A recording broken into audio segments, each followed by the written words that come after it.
Shalom. All praises to the Most High. Anoka said, praise be to the earthly mother, the Holy Spirit, in the name of his only begotten Son, Motsah the Lamb, unification to the nation. So, thank you for the prayers, guys. I'm feeling a little bit better. My voice is still kind of messed up, but I had to get this video out because the Most High showed me something a few days ago. And he's continued to show me something, which is maybe why Satan is trying to, attack me, attack my immune system. I feel like I've been getting attacked as far as my immune system the past week or two.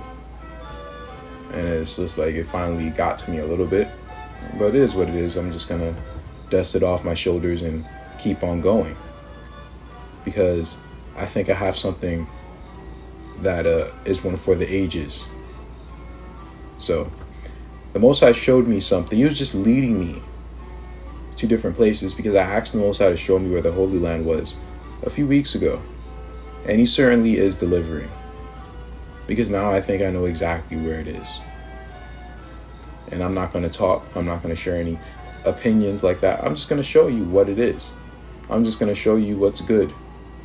So without any further ado, we're going to start down here. So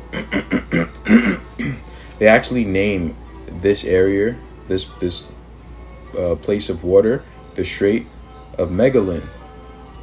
However, on old maps, you will see that the Strait of Magellan was actually talking about this body of water that was in between South America and Antarctica, South America and Terra del Fuego. And you'll also notice that they label this area right here as Terra del Fuego. So they're trying to hide a lot of stuff, but it is what it is. So just know that there was land here, right? There was land in between this body of water. And if you go watch my part 1 of my Antarctica video where I talk about Terra del Fuego, I believe that was ancient Egypt. Now, I know Egypt was all over the Americas. I understand that. The Canaanites were all over the Americas. You had an Egypt in North America. I believe that Joseph actually went to the Egypt in North America, but that's a totally another video. But anyway, there was land pretty much right here where I'm moving my mouse. Could this have been the Red Sea? Could it? So if this was the Red Sea, when they crossed the Red Sea, they wandered around a desert for about 3 days and they couldn't find water until they got to what they call the Strait of Magellan. What this could be as the waters of Mara. Now, I don't know if this is or not. That's why I put a question mark. Anytime I put a question mark, I'm not really sure. And the only thing I could find regarding this is that when people hike to this area, they say that this water right here is so clear that it could easily be mistaken for fresh drinking water, but it's not. Now, if you understand what the waters of Mara were, there's actually right here in Exodus chapter 15, verse 23. My voice. I'm actually going to release this video in like a documentary series if I'm able to gather enough information at the Most High willing and gives me more information. I'm going to make this into like a holy heist UB style sort of video. I think it would be fun to do. But right here it says, when they came to Mara, they could not drink the waters of Mara, for they were bitter. Therefore, the name of it was called Mara. So that's where Moses put the wood into the water and turned it into drinkable water. But then after they were in the desert, they actually arrived at Elim, where there were 12 wells of water and 70 palm trees, and they encamped there by the waters. Now, do you know what is interesting about this? Would you like to know? What is interesting about this is that how in the world are fresh waters going to be in the middle of the desert? Now, there's only 2 places on earth where that actually occurs. That is California, the California / Arizona area, the Coachella area, I believe. And Chile. See this green right here? That's right next to the desert, the Atacama Desert. Now, I looked into where are the fresh lakes around here. And would you believe something? Take a wild guess about something I'm about to tell you right now. So, they call this place the Seven Lakes of Chile, or Chile. Now, this is not actually 7 lakes. This is actually 13 lakes. But one of these lakes, it's not really a lake. It's like they split one lake into 2, so it's really 12 lakes. Yeah. Guys, I found Elim, and I labeled them all right here. And I'm going to share this. This is going to be in the... What happened? This is going to be in the comment section. Not the comment section, in the description box. So you guys can look into this yourselves. See, everything that you're seeing right here, you should be able to see. I'm going to share it with you guys. These are the 12 lakes and 70 palm. There's palm trees here. There are fresh lakes here. In the middle of the desert. They even call this place, they nickname this place Los Angeles because it reminds them, you know, probably of the area. Oh, yeah, still kind of sick. So that was interesting. That turned my head around when I saw that. I could not believe that. The Most High truly is blessing me to be able to bring out this information. All praises to the Most High, no cassette. So, moving on.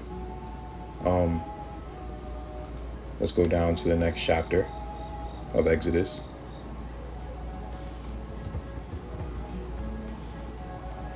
And they took their journey from Elim, and all the congregation of the children of Israel came to the wilderness of Sin, which is between Elim and Sinai. Now, I looked up Sin, the wilderness of Sin, and the wilderness of Zin. And it turns out that it's actually the same thing. It's just a mistranslation. Now, the reason that is because Zin just means dry. Now, people, they see Sin and they think, oh, this is the wilderness that the Sinites were in. But no, this is a mistranslation of Zin, which is, you know, it sucks that these people didn't translate this properly. But the wilderness of Sin and the wilderness of Zin are the same place. And as I said, Zin just means dry. Because Sin, they don't know what it is. They think it's just an Egyptian town. But Zin, it means from an unused root meaning to prick, a crag, a part of a desert. So a very deserty, prickly area. The wilderness south of Canaan. Right? Now, do you guys know of the Atacama Desert? If you don't know into it, please look into it. This is literally the driest desert on earth. And the most phenomenal looking desert on earth. Truly, it is an amazing place to hike. Because of all the different species and colors that you see. And it's also incredibly dry. It has no fresh water in it. That's why it's so bizarre that there are freshwater springs right here. It's very, very bizarre. And, you know, about 12, mind you. Just to throw that in there. Listen, man, I'm stunned that there's literally 12 lakes there. And I can't believe that. I looked so far for it to see if anyone made a YouTube video on it. I have not seen it. Now, there could have been. I haven't seen it. Like the Romans and Brazil series I did, I got that from a brother who did some research on it, and I just expounded upon it. But this just came just directly from the Holy Spirit, man. This came out of nowhere. I'd never even heard of the Atacama Desert. So that was very interesting. But remember that Zin means a prickly or dry or a crag, right? And, you know, let's look into the Atacama Desert. So the Atacama Desert Plateau in South America is a strip of land on the Pacific coast west of the Andes Mountains. The Andes Mountains. I guess that's a Freudian slip because we are in the Indies. Now look at this. They compare this land to Mars. They compare this land to Mars and they try to see whether life can live on Mars, and they do experiments in this desert. Most of the desert is composed of stony terrain, salt lakes, sand, felsic lava that flows towards the Andes. So this is a very salty, deserty place. The waters are bitter. What does that mean? The waters are salty. I forgot to read this, the most important part. The remote interior of the Atacama Desert is essentially tied for the driest desert in the world. Now it's tied with one other place. Would you believe where the other place is? Don't read ahead. Just guess. Where's the most dry place? Is it in the Middle East? Is it in Arizona? No. It's actually in certain parts of Antarctica. Oh. You mean Terra del Fuego? The land cursed with heat that it speaks about in Pearl of a Great Price? Is that where the Exodus occurred? Did we come from Antarctica? Interesting. Very interesting. Let me see. Let's read down. So, they went, after they left Elim, they went into the wilderness of Zin, which is in between Elim and Sinai. So, let's look at here. So after they left this part, pretty much, like once they got towards that's when they had to, leave the greenery, and they had to trek across this desert, right? And they had to go to Mount Sinai. Now, this seems like a much more fitting place for them to get lost for 40 years in. Much more fitting place. I believe that North America is probably a replication of our lands, because the Most High did say that he would give the Nephites their own Jerusalem. They have their own Jerusalem. So if they have a Jerusalem that is a compact version, but the land is probably better, that's because he said he'd lead them to a better land. So the lands of North America, they're better lands, because that's just what the Most High said. They're better lands than the original lands. But the original lands are still the best lands on earth. And they're second to the land of Joseph. So that is Joseph's promise, but we have our land, if for all those who are not of the tribe of Manasseh or Ephraim, which most of us are, but just saying. But we're all a family anyway. So what's yours is ours. What's ours is yours. Let me see if I can skip down. I don't really need to read the rest of this, just the story. But let me see. Next part. Now we get to Mount Sinai or Mount Horeb. Now, let me see. So Mount Horeb is the mountain which the book of Deuteronomy and the Hebrew Bible states that the 10 Commandments were given to Moses by Yahweh. It is described in two places, the book of Exodus and the book of Kings. It is described as the mountain of God. The mountain is also called the mountain of Tetragrammaton. Now, some people think that they're different mountains, but most people think that they're the same mountain. Now, let's get into the etymology of Horeb. Horeb means arid or dryness. And Horeb, aka Sinai, the mountain of God, is the mountain where Moses fasted 2 times 40 days back to back as he receives the law. Later, Elijah, the Tishbite, spends 40 days fasting on Horeb after he has his famous conversation with the Most High in the cave. So, the name Horeb the name Horeb is the same as the noun Horeb, dryness or desolation. Now that we have that down packed, let's try to find this mountain. Let's try to find this Mount Horeb or Mount Sinai or Sinai. And I believe it is here. Now, the reason why I believe it's here is for various reasons. Do you know where Mount Sinai is supposed to be? Mount Sinai is supposed to be in the middle of the desert, right? Let's check out Jubilees, chapter 8. Now, this is verse 19. And he knew that the Garden of Eden is the Kodesh of Kodeshim, or Holy of Holies, and the dwelling of Yahweh, and Mount Sinai, the center of the desert, and Mount Zion, the center of the navel of the earth. We're going to go over that a little bit later. But it says that Mount Sinai is the center of the desert. So we're looking for a mountain that is dry and is at the center of the desert. And I came across this mountain. Now, I couldn't find when they were explaining it on my computer, so I went on my phone and took a picture, took a screenshot. And it says the name, let me see, I should have tried to sound this out before, but let me try now. Llullaillaco.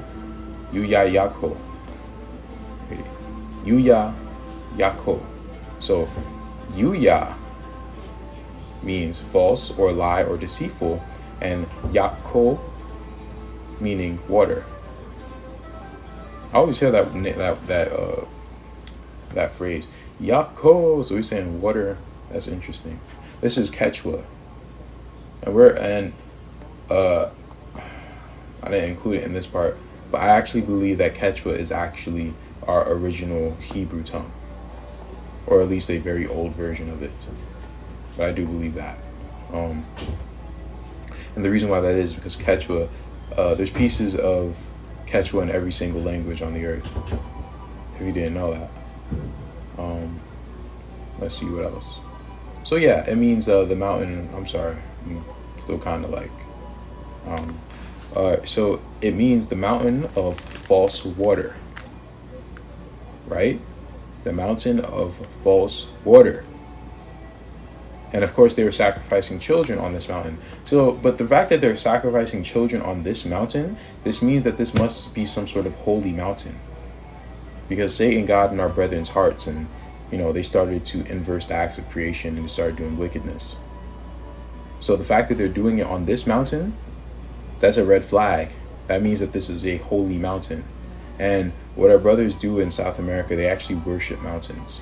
And some people don't understand the significance of it, but there's a reason why they're doing it. But it says, let me see, Llullaillaco is a dormant stratovolcano at the border of Argentina and Chile. It lies in the Puna de Atacama, a region of tall volcanic peaks on a high plateau close to the Atacama Desert, one of the driest places in the world. So this is a volcano. So it has a burnt top to it. What else has a burnt top to it? Hey, if you guys are connecting the dots, you're connecting them, man. That's all I gotta say. That's all I gotta say, man. If you're connecting them, you're connecting them. So, what does this all mean? So I believe that Mount Sinai is this Llullaillaco, this Mount Llullaillaco, because it's in the middle of the desert. As you can see, it's literally in the middle of the desert. It's moving upward. Like, you can see the trail that they have to go, so they have to move upward, right? They're trying to go to the promised land. Let me see if I have anything else.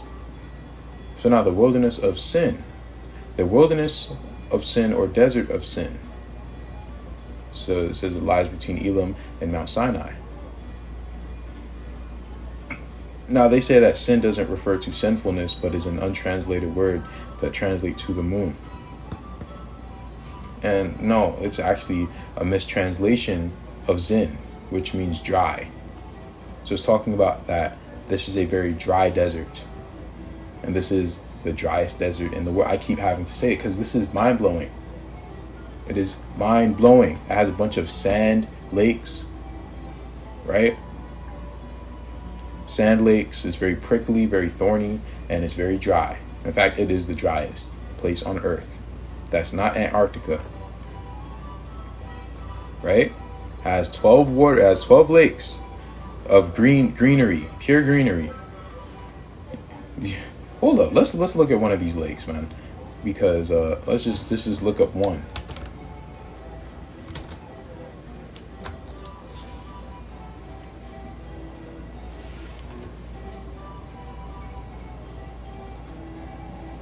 Do you see this? This is incredible. Would you think that there's a desert right near?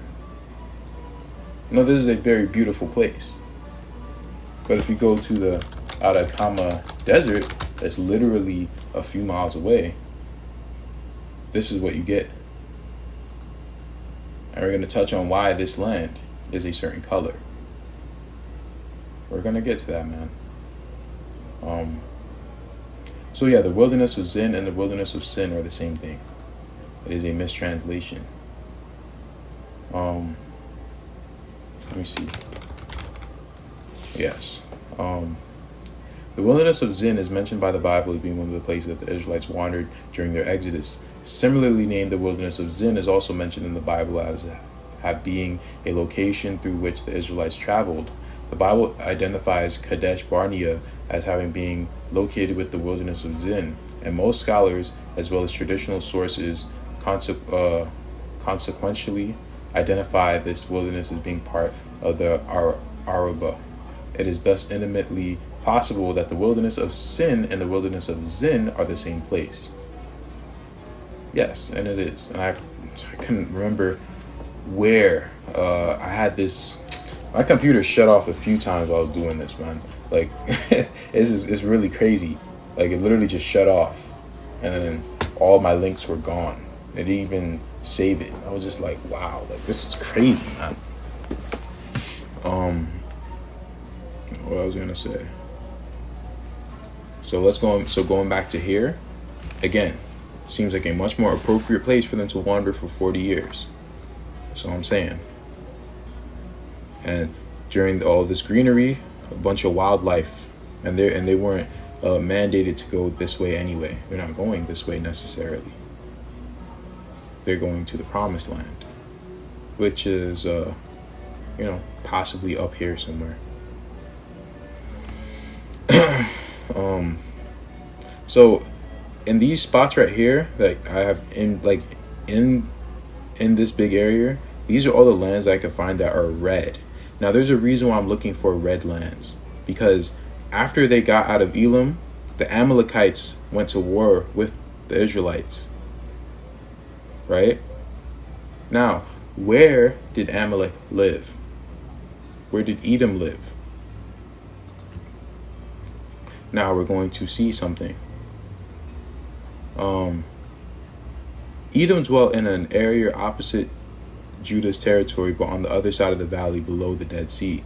The ancient rock of Petra, built by the Nebastians, was in Edom's red, rocky land.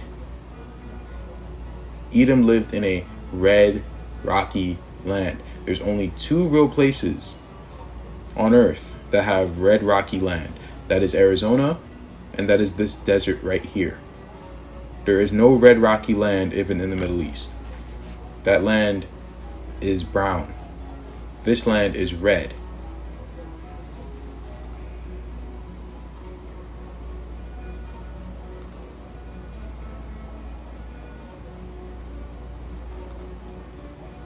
This land is red, bro. This looks very Mars-like.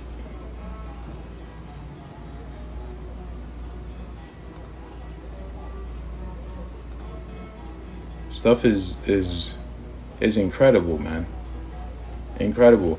Now, I was also realized something. Mount Seir is not just one place. Mount Seir is actually a range of mountains.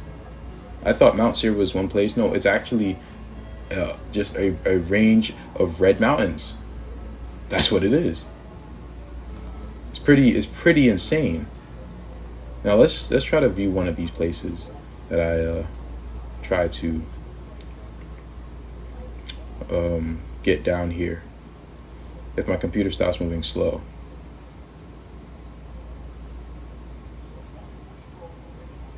Let's get right here. Let's see what we got.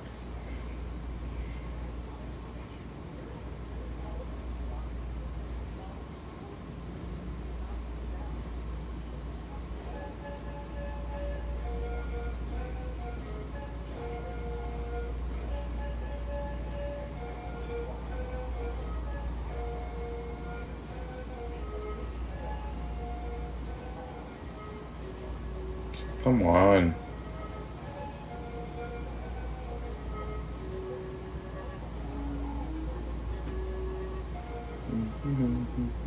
See this land?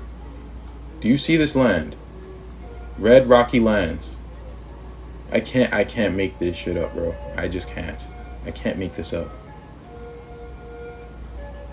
This is still blowing my mind. Still blowing my mind, bro. Alright, please stop freezing. Look, bro, this is as red as it gets, man. Crazy. Unbelievable. They fought with the Amalekites after they got out of Elim. So these red-headed, blue-eyed people with red skin, whether it was light or black, I don't know, but they came out of the rocks, of the clefts of the rocks, and they went to war with the Israelites because they didn't want them going into the Holy Land.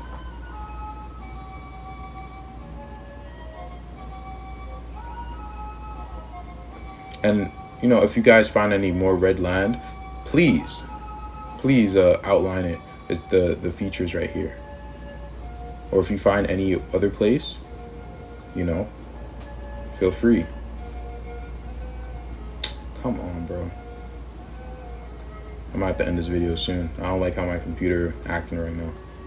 It feels like it wants to shut down. I also found this interesting. This hand of the desert. They claim that it was built 20 years ago, but I can't find any real reference to it being built. So maybe it was, maybe it wasn't. Maybe that was the Most High trying to show us something by having one of these heathens make it. But I'm just like, isn't it weird that Joshua had his hand up? I just found that interesting. So that's just a little thing that I put in. Let me see if there's anything else I have.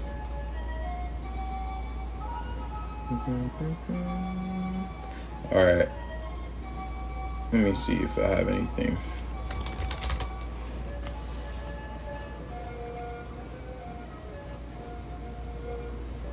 Yes. So some of this land is actually red. But where's more, like, there can be red lands in places, but where's most of the red lands? Where's most of the rocky red lands? And where does it fit? You know? So, let me see. There are many interesting, mysterious clues to the red color effect of this, region. And without the relative key, it is not generally understood. The name Edom means red, which probably came from the fact that the land contained an abundance of red-colored rocks. I'm not BSing you, bro. Esau's, whose name in Hebrew means hairy, is also called Edom because he was red. And when he emerged from the womb, Genesis relates this redness directly to the event where he sold his birthright for some red lentil stew. And what's more interesting is that the name of the nearby sea is called the Red Sea. So what is this reddish mystery of this land? And the Bible also keeps on reminding us of the red character who came from Adam with red color. So there's a constant theme of redness. Edom is synonymous with red. He has red hair. He has red skin. He has red land. He lives on red rocky land. He is rough and he is red. That is his nature. That is who he is. right? Let me see. Is there anything else I wanted to share? Nothing really. I don't really want to share what I have on Mount Sinai. I mean, Mount Sinai, Mount Zion, because I don't really know where it is yet.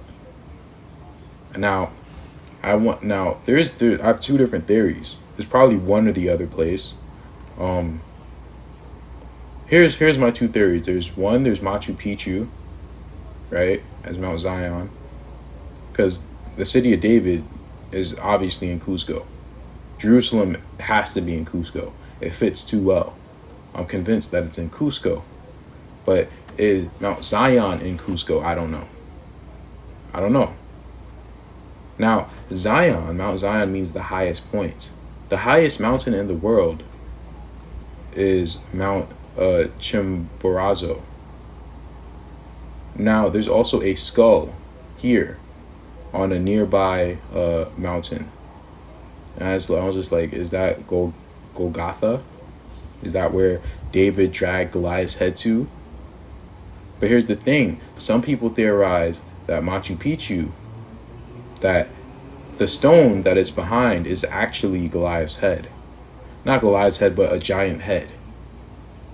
Like, they pointed it out, and I was just like, that's very interesting. So I don't know. It's one of the two. I don't believe it could really be anywhere else, unless you want to get crazy and you want to think like Mount Whitney in Southern California, which is actually my icon. So, and I was just picking a mountain because I just like mountains. Again, a lot of stuff is in my DNA, man. I actually made a video. That sister Diane Brown, like, she could vouch for me. When I actually made a video talking about how I had like a flashback of my ancestors being in like the Amazon or something, in a place with a lot of greenery. So that's definitely something. So that's all I have. I don't really have anything else to share.